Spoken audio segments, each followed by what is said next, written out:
Delegates, respected speakers, esteemed guests.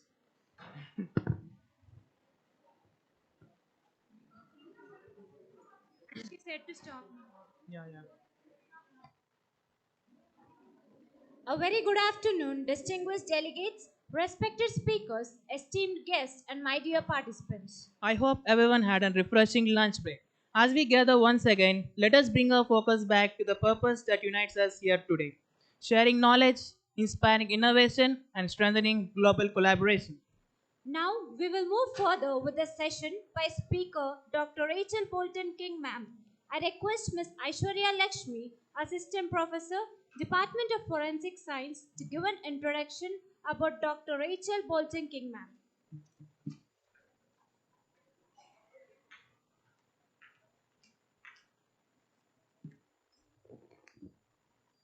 Good afternoon, everyone. Before introducing our distinguished guest, I would like to introduce myself. I, Aishwarya Lakshmi, serving as an assistant professor in Aditya University, Department of Forensic Science, School of Sciences. So, it is my great pleasure to introduce our distinguished speaker, Dr. Rachel Bolton King, who serves as an associate professor of forensic science at Nottingham Trent University, United Kingdom. Dr. Bolton King is a renowned academic and researcher in the field of forensic science with significant contributions to forensic education, professional trainings, and international quality standards in forensic practice.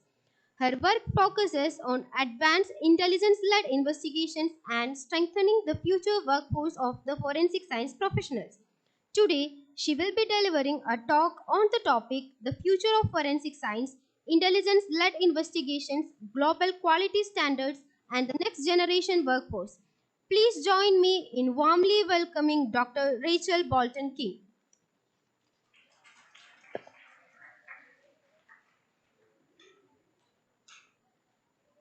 Good afternoon, everybody. Thank you so much for having me and for that kind introduction. It's truly excellent to be here today, albeit virtual, and a privilege to have been asked to deliver your keynote. So before I get started, let me set the scene. If a deepfake video can be created in minutes, how can we, as current and future forensic scientists, let alone the public, keep trust in the information available to us? And what must we do to ensure justice is delivered in society? Through this keynote, I'll introduce you to my and hopefully our future vision. We will consider current challenges and threats that we face, the way we are advancing to increase the reliability and the value of forensic science, how we must adapt to develop our next generation of forensic scientists, and we will conclude with a call to action. Time for you to consider what we can do right now or start doing to keep the ball rolling. So where are we at? Where are we headed? And what do we want to achieve? So the future, my future, hopefully our future of the criminal justice system is to really better effectively work together. It is absolutely vital from the work that I have seen across the world that really success can only occur when people, process, science and technology all come together and work together efficiently and effectively. There is really no point in forensic science excelling if the other parts of the criminal justice system aren't functioning accordingly. If the police officers can't go out and find who done it, if the prosecution and the courts can't effectively bring justice to those who have been wronged, how can we collectively work together when that using forensic science, when there is no possible outcome? So working together is absolutely fundamental. As people, we are the controllers. It is our vision. It is our practice. It is our decisions. It's our buy-in, our leadership, our ability to evaluate what works using actual data and evidence, not just gut feelings. And it is the education that we provide that's going to change, grow, and foster the work of forensic science and the ability, the effectiveness, the efficiency of our criminal justice systems moving forwards. So over the last 5 years, we've seen an exponential shift globally in the type and volume of crime that has been faced by society. We've seen significant shifts in the type of forensic evidence available and the demand that that places on our traditional service provision across all parts of the justice system, not just in the labs or in the digital forensic or the cybersecurity space. We have seen changes in scientific and technological innovation, but all too often there are delays and piecemeal changes. There are imbalances in vision and excellence within our criminal justice system. Our systems currently and processes and practices are antiquated. They're settled on a society of what used to be, often prior to COVID. They haven't been able to adapt as flexibly as criminals have and can and will continue to in the future. We typically have insufficient resources, which mean we're unable to keep up with the changing demands of society, criminal innovation, and the exploitation of our ever-expanding loopholes in our legislation. We need for our future is an ability to rebalance these scales.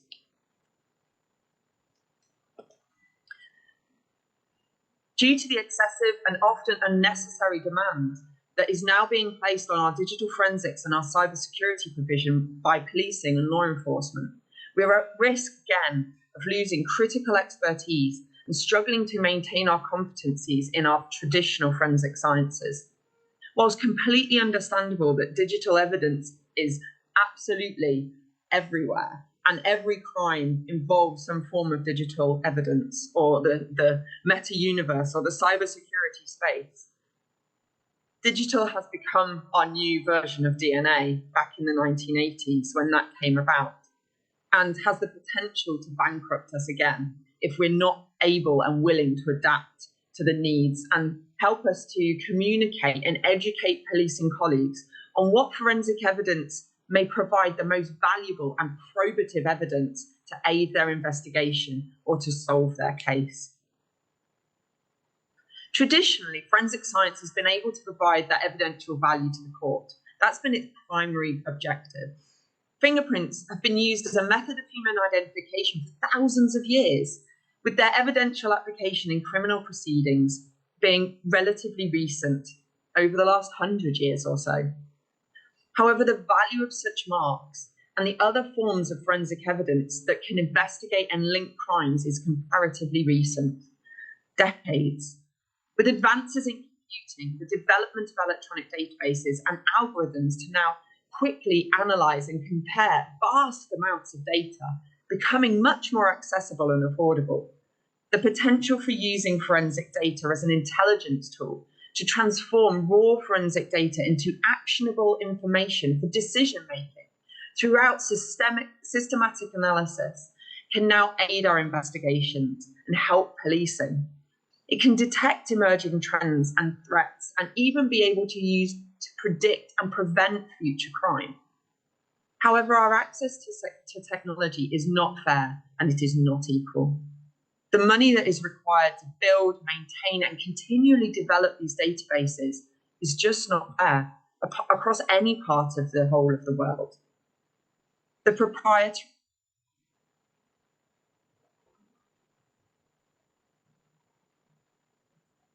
The understanding of how forensic data can be used to detect, connect, and prevent crime is limited within the wider criminal justice system. And I don't mean this to sound negative. I just want us to articulate and understand globally where we are and where we need to go. This is a challenge that all countries are facing. You know, it doesn't matter your social economic status. This is a challenge that we're facing in even the richest of countries, or the most advanced, perceived advancements in forensic science. How can forensic science and our expertise thrive if others don't know or cannot access the wider value of our forensic provision? This slide demonstrates the value that forensic profiling of documents again, an area that is now widely underutilized across the world, can have on our understanding of crime and our criminals. It is science disciplines and digital forensics must come together to truly capture the information that could be available to us, the investigators, the court, and the public. I'm going to put a little bit of a firearms lens throughout this talk. So in the context of firearms and ammunition, in 2008, the UK established the first National Ballistics Intelligence Service, which was designed to increase the value of forensic firearm evidence in policing.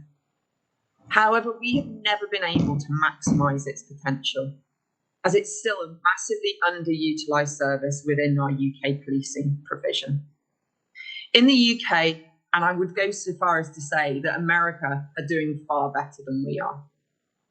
Crime gun intelligence centres have been funded since the 2000s with their aim to disrupt the shooting cycle, also functioning to collate all of the available information to get shooters and firearms off the streets, thus making our streets safer and preventing more shootings, reducing demands on our medical services and policing, increasing our clearance rates, and actually saving communities and local authorities a whole bunch of money. The book that was written by Pete Gagliardi, called The 13 Critical Tasks, provides detail about how technology, people, and process must come together for these centres to be effective. People have to champion and have to believe that these things will work and make them work in order for us to achieve that success. Without such implementation, these intelligence centres are unlikely to be effective, and actually some have even been shown to adversely affect firearm crime in their regions where they are adopted. Since NABIS and these CGICs, similar intelligence cells have also been established across Europe and in Brazil. For example, since 2001, the National Brazilian Identification Network and Ballistics System has been set up. In Europe, they're referred to as firearm focal points. In Brazil, it's called SINAP. In America, it's called NIBIN. In Canada, it's CYBIN, and so on. Similarly, their main purpose was to link shootings committed with the same firearm across domestic and international borders, therefore supporting tactical and strategic decision-making associated with the criminal misuse and trafficking of firearms and ammunition. Most people forget about the ammunition side of things, but it's absolutely crucial because without it, it's a blunt force object. Through Lehi Sudi's research in Brazil during his PhD, where I was privileged to be his supervisor, we were able to evaluate different 3D imaging systems to understand the performance capabilities and the limitations of these solutions for fired bullet and fired cartridge case analysis, which was typically encountered in Brazil. The systems that were developed were based on American calibers, American fired ammunition, rather than those that are typically encountered in Brazil, such as the 38 Special Revolver. This work was fundamental in Brazil, developing their needs and requirements, then tender to find a national solution for Brazil. There are now 40 connected laboratories across Brazil that analyse fired ammunition components and support firearms examiners in rapidly establishing connections between shootings. In the USA, over 1 million leads have been generated using IBIS technology in less than 30 years, which may sound not actually that many over 27 years, but we need to consider the fact that 200,000 of those cases were in 2024 alone. So this is really an exponential increase. The more evidence gets entered into those databases, the more effective they can be. And that change, that transition, that championing, that collegial working together of bringing policing, forensic science, and the criminal justice system closer together, that has been what has driven this exponential increase in the leads that can be generated. In Brazil, there's already been 8,000 confirmed connections between nearly 120,000 ballistic samples that have been entered into the database. Their openly accessible reporting tool, which is what you can see on the screen on your left-hand side, gives public transparency. It provides us to understand the crime and the criminal activity that's happening in Brazil to a much greater level. And it helps the public to understand where the money that the governments are spending on this technology, why it is so important, and what impact it's having on their society.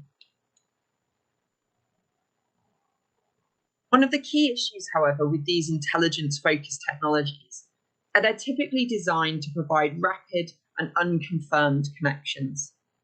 At the moment, they adopt score-based methods of comparing two images against each other. They focus really then only on the similarity between the images, and they don't consider the typicality or reproducibility of the features that are being examined, which limits their potential to provide evaluative conclusions and thus be used as evidence in court. They still rely, and understandably, and probably always will, hopefully always will, on the traditional human methods of comparison. But at the moment, these score-based methods have underpinned the way in which these objective machine learning-based methods have been designed. So they're using the knowledge and the expertise of the forensic scientists, the things that we already understand, to interpret the data and reach a conclusion, and often produce a categorical conclusion. So identification, inconclusive, or exclusion, for example. However, there has been much criticism in the courts across the world about the reliability of our human decision-making, relying on our prior knowledge and our experience and our expertise. There is a demand for all disciplines across forensic science, across the world, to move towards data-driven calculations of likelihood ratio, to report and support their opinions and interpretations. Taking the DNA model as the gold standard, they're calling for us to undertake more research to support the scientific foundation of our work and evidence it, and also improve the consistency of the reporting across forensic disciplines to aid laypersons' understanding in court. So this is what we're driving. This is what we need to move towards. And it isn't just about using numbers to represent our qualitative word-based statements. This is about using data and collating data and using that to calculate those likelihood ratios, which we can only do through the use of technology and the capabilities of machine learning. So we need to leverage the power of computing, data analytics, and machine learning. We need to move away from our traditional view of comparative analysis and develop more objective solutions. Some of the work I've been privileged to undertake with Professor Jeff Morrison and Dr. Navanita Basu on fire cartridge cases has demonstrated that there are features in the surface that we may not see with our naked eye that may be crucial to enabling us to differentiate between cartridge cases that have been fired by different guns. However, we need significant funding to develop and grow our ground truth database. This is what we will need to then train, validate, and robustly test these models that are being developed. So much of the forensic research across the world is published using relatively small, very limited data sets due to the lack of research funding. And this hampers both the performance and capability, potential accuracy, and the reliability of the results that these models are generating.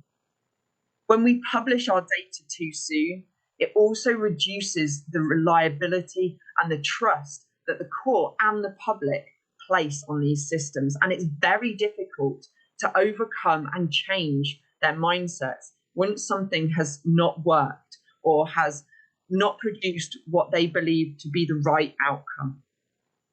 Therefore, I propose that we need to work together across continents to co-produce much larger data sets, to simultaneously develop methods and research that enable us to gather these data sets that are applicable across different societal contexts. We also need to consider whether producing synthetic data sets can actually assist us in developing these solutions for the future. One of the other ways that we can advance forensic science globally is to produce more open data sets. With evidence like fired cartridge cases, there is no personal data in there. Yet there are thousands of 3D images from test-fired guns across the world that exist in commercially available systems, which we could export, and we could use them to test and validate our systems. Although there may not be sufficient repeats in those data sets to enable us to accurately train and consider the typicality and the reproducibility of the marks that are produced from one shot to the next, it certainly has a source of data that we could use to test these systems. From the research we've done, we suggest that we would need about 7 repeat fired cartridge cases to train our novel feature-based model to be able to calculate accurate likelihood ratios and potentially implement this into casework. The open data movement has been around since the 1950s, but most countries have only been taking this seriously for the last 10 or 20 years. Taking this open approach to developing new systems has the power to transform forensic science and create a more sustainable, fair, and equal access to crime-fighting tools. If governments, again, could come together to fund the research to develop these systems, rather than forensic science being bound by monopoly companies that make significant profit and with costs that escalate and prevent us from adopting these in our societies would be fair and better for it. Some examples of government-funded research who have embraced and championed the need for open data sharing for the projects that they fund and support is that universities have started to publish ground truth data sets on their websites for a variety of forensic science disciplines all over the world. So there's an example here from the US through the C-Safe agenda and the Leverhulme Research Centre, looking at shoe and footwear impressions and also looking at marks on porcine ribs, so different parts of forensic science that are sharing their data and their research. They may also publish data in briefs in journals that provide detail that supports the development and the use of other people to use that data set. The journals themselves have also taken on board the notion of open access publication to make research more available to all those who are interested in reading it. This has been a game changer, particularly for practitioners and those who do not typically subscribe to journals or have the funds to access them. All you now need is internet access, and this helps to level up our playing field across the world. The data sets created include those that have been co-produced with practitioners to identify the relevant population in order to develop and establish the data and the samples that are needed. They've also been co-produced with citizens, so citizens themselves providing the samples to generate the data. For example, in the UK, we're trying to generate the YSTR database. And so we've been seeking samples from males across the UK in order to help us develop that database, test it for rollout, hopefully soon and in the future. The main challenge at present is that the data sets are scattered all over the place, and you often need to know where to look for them. There is also the potential that the platforms are not maintained or are removed, and further increasing the issues associated with the current approach that we need to look to resolve in the future. Just as one example, our E3 dataset of 3,000 fired cartridge cases of 3D images was published on the NIST database. However, with the USA's recent funding cuts, the platform seems not to be working at the moment. But we were never informed that this was the case. We decided to publish our dataset on that platform as it was where other relevant datasets were being housed, and because of the size of the 3D files, it was the most appropriate place in which to upload it. However, in hindsight, now we know what we know, maybe it wasn't our best solution. But hopefully things will change and it will be back up again in the future. Now I just have to say word of mouth. about how people can access these data set in order to support both practitioners and future research. Another data set was recently produced by King's College London, and this was focused on classifying textile fibres. So like with our own data set, we published a machine learning software that also can be freely and openly downloaded. They've decided to share their data through Mendeley.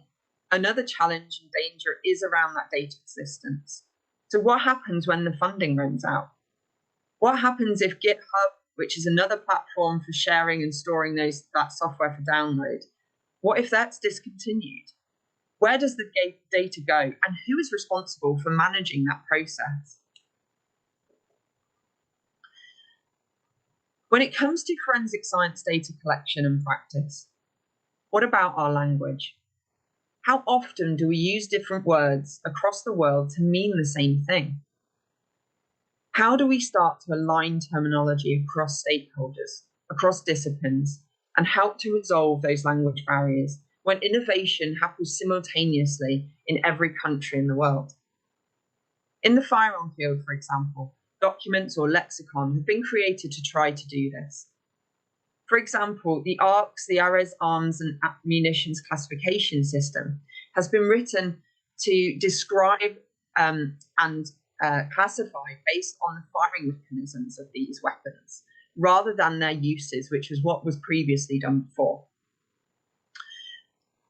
This has then been adopted by a range of stakeholders, including museums, the military, police forces, forensic science, to standardize the terminology of the users, and also within the databases where the information about firearms are being stored. Similarly, the Association of Firearm Toolmark Examiners is currently moving away from its self-developed language and theory of identification. They're using more consistent language and reframing it as the foundations of toolmark comparison, and communicating its methods using more familiar language to those in other comparison sciences. For example, in fingerprints, where the ACE-V method is used. So we're looking to move towards a likelihood ratio approach for reporting our conclusions. And we're stopping using terminology like match, unique, and identification, or individual in disciplines and evidence types where we're not actually identifying a human being. It is these moves to standardized approaches and terminologies across disciplines that will fundamentally help our lay people and the court to really understand our findings and to combine all of the evidence that is presented to them in court. Standardization also exists when it comes to those who audit and assess our organizations according to ISO standards. We're all, I'm sure, familiar with ISO standards, where labs are often accredited to ISO 17025 and crime scenes 17020. But how many actually seek dual accreditation where this is appropriate? Also, what about the disciplines which in the past have not considered themselves to be forensic science disciplines? For example, fire investigation and collision investigation, both of which are done often by firefighters and rescue services or by the police in terms of their investigation into accidents and collisions. In England and Wales, for example, fire investigation and collision investigation will be required to be accredited to ISO 17020 relatively soon. Elements of the ISO standards that are absolutely critical to forensic science quality and reliability and are associated with practitioner competence and continual development of processes and people. For 17025, understanding, considering and reporting the uncertainty of our measurements is also vital. Also, I wonder how many of you are aware of our latest ISO standard, 21043. This one has been specifically developed for and by forensic scientists. An international technical committee of forensic science practitioners and academics have come together to write, to edit, and to promote consistency through this standard across judicial discipline and language barriers. They have standardized the language and established a vocabulary as a critical method to in this production, which is then designed to be used in conjunction with 17020 and 17025. It focuses on quality from crime scene right the way through to court. It's published in 5 parts, and they are themselves not accreditation standards, but their principles should be incorporated into quality management systems for all forensic science disciplines, including digital and medical.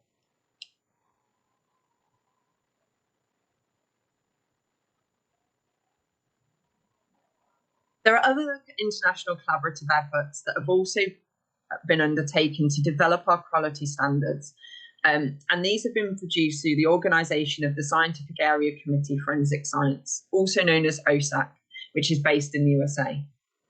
Although it's based there, again, it involves international practitioners coming together to support consistency and advancement for all disciplines of forensic science.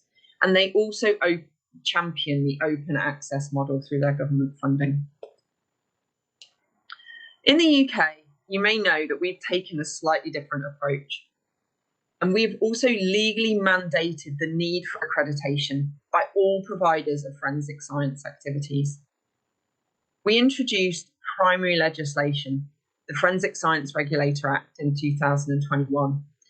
And our forensic science regulator produces and issues a statutory code of practice, and the development of the codes are supported by specialist working groups, which include practitioners for both the prosecution and the defence in our adversarial system, and academics as well as legal representatives, although the latter tend not to attend quite as often as unfortunately we hope they would. The reason for taking this statutory approach? Predominantly because organisations and people would not invest in becoming accredited, and they didn't meet the non-statutory requirements and the timescales that were put on them to help us prevent miscarriages of justice in the future. One of the latest documents that the regulator has published is the Interpretation and Communication Guidance. This was written to bridge the gap between forensic disciplines across England and Wales, although is also adopted, although through non-statutory requirement across both Northern Ireland and Scotland. This document and this guidance aids us in moving from reporting categorical conclusions to those that are evaluative. It also outlines the different types of reporting conclusions to create shared language between disciplines that may not consider what they're doing as being one or the other. When we think about the forensic science regulators, who there are, what their background is, and how do they foster quality standards, at the moment, Dr. Mark Bailey is our current regulator. He isn't a forensic scientist. He's our first non-forensic scientist to act in this regulatory role. But he has a strong regulatory background in medicine and the healthcare industry.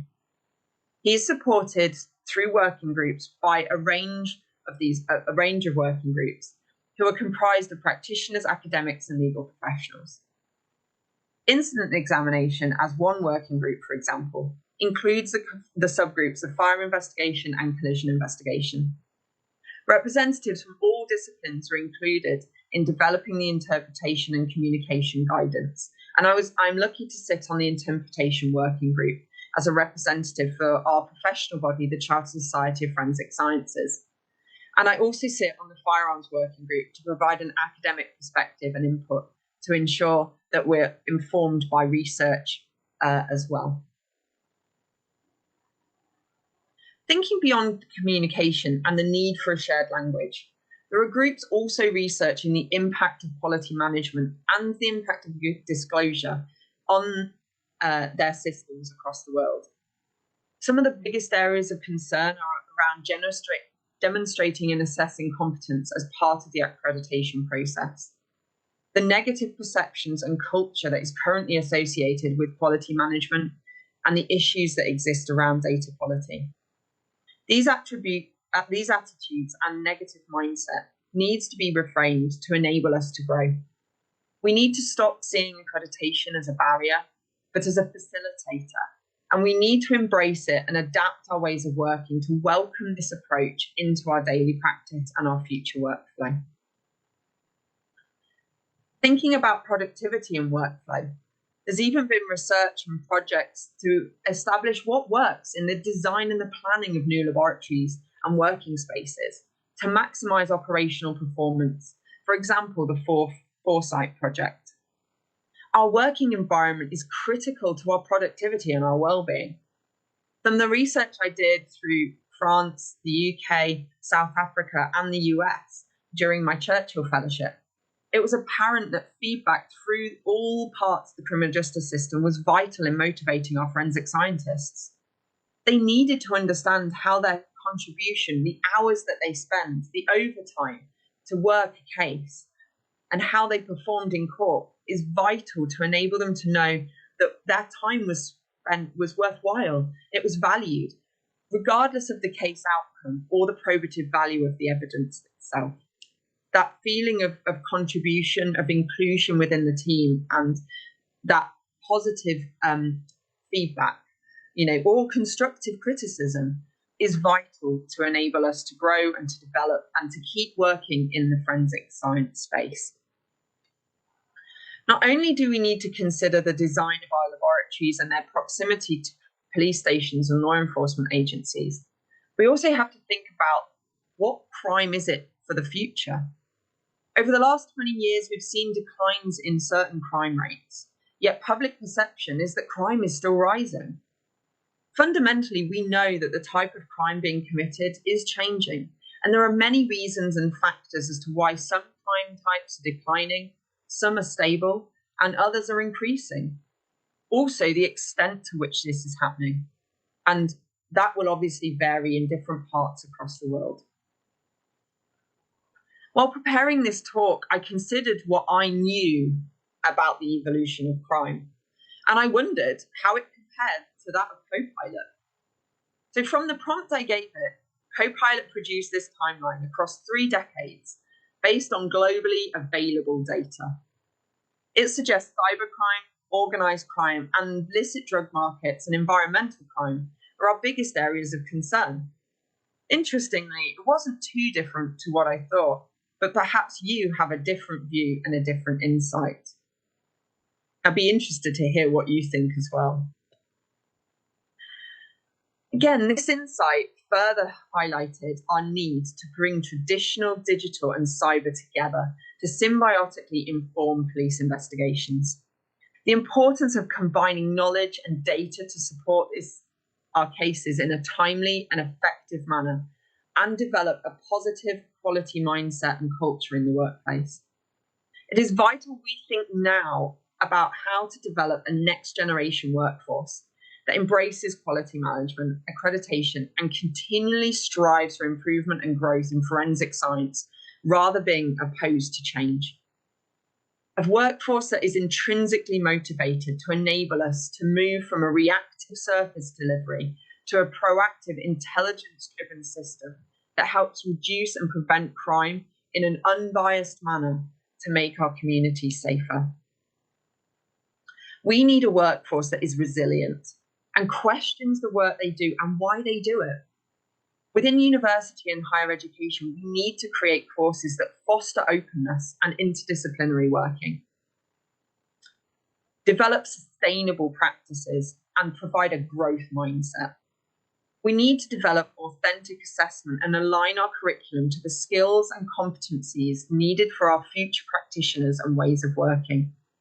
We need to create an inclusive and safe space to learn, considering the trauma and lived experiences of our students, to enable us to discuss the cases and the crimes they will be faced with to develop that resilience. Science and Justice, for example, has published a series of special issues that focus on advancing teaching, training, and learning in our post-COVID era. And many of the articles that are published are open access and therefore free. Examples include looking at developing authentic simulated crime scene assessments, using open source software to sustainably teach digital forensics and align it with the competencies required for digital forensic practitioners of the future, to understand, even if they're not using the very expensive technological tools that practitioners are using, they're fundamentally developing their scientific knowledge, which is far more important than just being able to press buttons as a user. Also thinking about this new area of trauma-informed pedagogy and how that can inform and what we need to do to consider trauma within the education space when we design and deliver our forensic science education. We also need to consider the well-being of our workforce. For example, with crime scene investigators, developing a uniform that enables staff to work comfortably in their environment, not developed for man, not developed for unisex, but also developed for women and designed not just to be durable and so that everybody looks the same, but being able to work comfortably in a very hot, very closed, very narrow, with no air type of environment. Maybe the crime scene suits shouldn't be white. Maybe that's not good for women either, who may at certain times of the month, that might be a massive concern to their health and their well-being and their ability to perform the best of their capabilities to perform their duties. We need to have positive spaces, debriefs, and mental health support within our organisations to help our practitioners to deal with the triggering and traumatic events. No longer is it acceptable to just say, man up. And so it shouldn't be. Other things that we can do to generate our next generation workforce and also the next generation criminal justice system is to continue to bring academic and criminal justice stakeholders closer together, forming greater, not just academic partnerships, but academic practitioner partnerships. We can co-produce research with relevant partners and communities that will have a pathway to impact on the research that we do in forensic science. It will also have an impact on the criminal justice system more broadly and society, most importantly. We will improve access to the scientific knowledge across disciplines by doing this, and we will effectively develop technological solutions that address key challenges in the sector. Cybersecurity, data analytics, automation, machine learning, forensic statistics, and inference are applicable across all domains and should underpin all of our scientific advancement. Nottingham-Trent University, for example, was one of 9 awarded policing academic centres of excellence.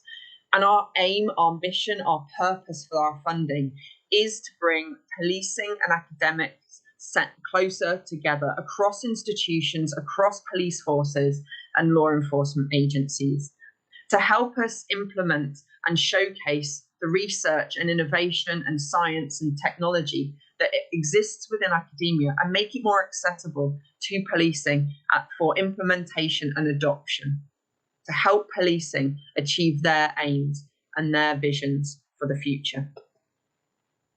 We also need to develop a workforce that questions the information and exhibits they receive.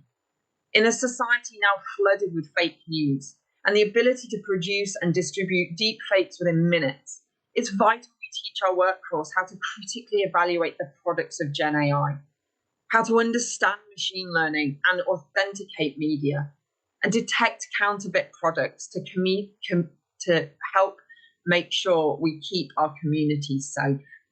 We need to develop new validated methods that can help us safely and effectively triage the sheer amount of evidence and devices that we're being asked to examine, to provide intelligence to investigators in a very timely manner. 24 hours is what we consider timely. Not 3 months, not 18 months, not typically what our current workforce is able to achieve with the resources that they have available. This summary highlights what aspects we need to consider to develop and to create an exceptional next generation workforce that's able to adapt to the rapidly evolving demands of the future. Central to this is their ability to consider and develop both the legal and the ethical frameworks that continue to foster trust in an effective and efficient criminal justice system. Considerations of privacy, consent, and implementing effective consequences to tackle the misuse of data and computers is paramount. You, my current audience, are our future. It is your vision, your buy-in, your leadership that will influence where we go from here. Don't let yourself or other humans stand in the way of progress.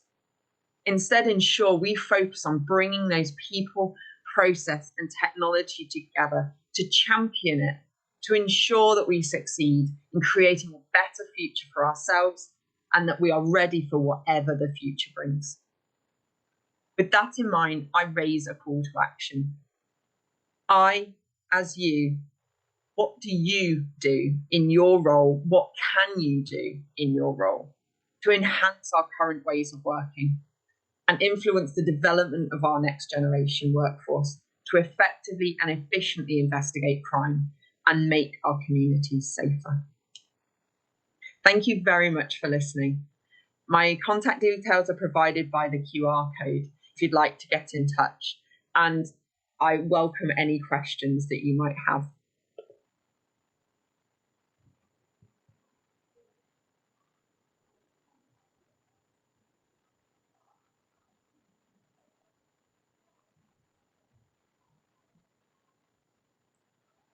From Department of Forensic Science, School of Sciences, Aditya University, we sincerely thank Dr. Rachel Bolton King for sharing her valuable perspectives on the future of forensic science, intelligence-led investigations, global quality standards, and the next generation workforce.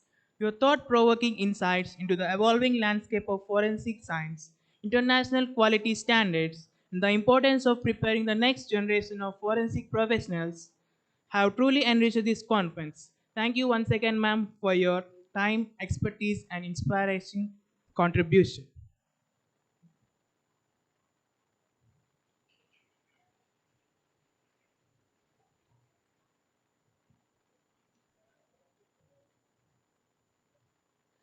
Ma'am, do you need to do you have any questions, or you have to to say something about to us? May I request Dean International, Dr. Ranjit Garu, if you can say a few words. Yeah. Thank you, Dr. Vilas. I must thankful to Dr. Rachel, the professor in the forensic science. I am basically a mechanical engineer. For me, the forensic science is observing the OTT series, the television, right? Because we used to see on the in a given situation, you people come with a briefcase and you will check all the evidences and you find it out what is the reason behind this particular crime. But I could understand that what is the difficulties behind this thing and what is the progress which is happening. In addition to the traditional forensics, even today it is triggering you guys with this digital forensics. It is an additional burden on you because the world is moving in the digital form, and even the crime is also in the digital form is more than the natural form, right? I too agree in this thing. With this, I think so. Let me thank you. Rather, I will call as a Bolton King. I will call as a Queen Dr. Bolton King in the forensic science, right? Okay, thank you very much for your kind giving time and spending time and valuable insights to our students. And we are looking forward if you are visiting anytime in India. I would Along with absolutely your love to team, come and visit. let me say that is Mr. Andy Newton, Rowena, Lorette, and ourselves. Anybody or means everyone is coming to India. Please let us know. We will host you in our university. Let us have interaction, and you can also have a that what you call it, the ecosystem of India, how it works, because we have love two that. what you call it as good crime rate, right? To say Yes, absolutely. right. You're doing very well. Yeah, I would that's love why. to. Yeah, see that is a great experience for your team and yourself, and it's my hearty welcome and invitation from our Aditya University side. Whenever you are visiting India, please let us know in advance so that we will host you in our university, and let's have a thoughtful interactions overhead at the time. And thank you very much, Dr. Bolton King, rather than that Queen Bolton King, right in the forensic science. Thank you very much for your gracious presence and valuable insights. Thank you from my side.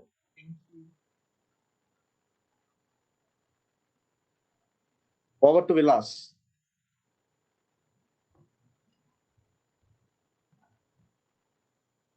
Thank you, Dr. Ranjit. Thank you, Dr.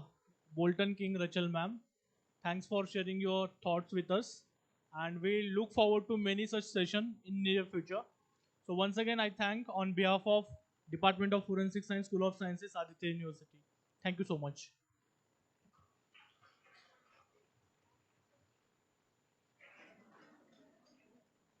So with this, we'll end this meeting.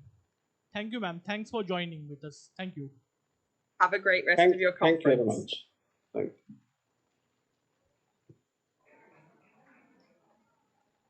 Now we move forward for the next segment of poster presentation. I kindly request all of the respected dignitaries and participants of poster presentation to gather at Cotton Bhavan, room number 208 on second floor. Thank you. As we come to the conclusion of this wonderful conference, it's the time to express our sincere gratitude to everyone who made this event successful. Thank you. We will move forward to the cultural program. I kindly request all the guests, faculty members, and